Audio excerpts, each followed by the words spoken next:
nesedím. Kdybys tu nebyla se mnou, tak už dávno spím.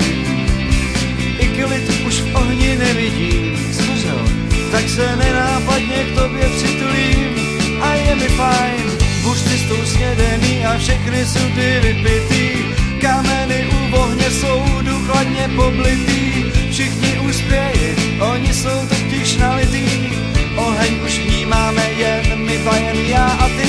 Je tu s náma ještě nedopitá flaška vína. Sedíme na zemi v trávě, tam u kravína. Z kazeťáku na stole ozývá se psychohlína. A já jsem si víc než jindy začal všímat tvého klína. Pomalu nejistě uléháš do trávy.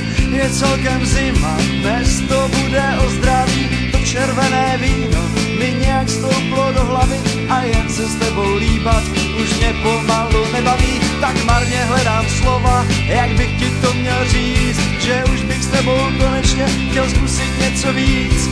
Když se dívám na tebe, tak je mi celkem jasný, že to s tebou musí být neskutečně krásný. Z ohniště line sedí a ty víš, co tobě cítí. Ty víš, že jsem romantik a že myslím na pohlavní styk. No a co?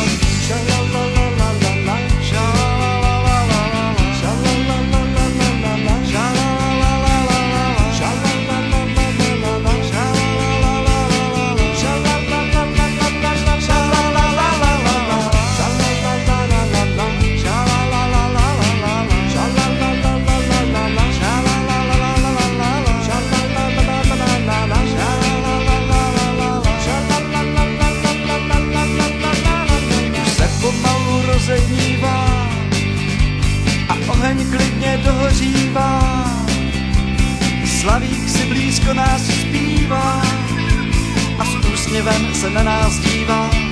A je mu fajn, on asi tuší, co se mezi tebou a mnou dneska stalo. Bylo to strašně nádherný a nebylo toho zrovna málo. Kdybych se nestyděl a neuměl se slušně chovat, tak bych s tím mohl, kdybys chtěla, klidně teď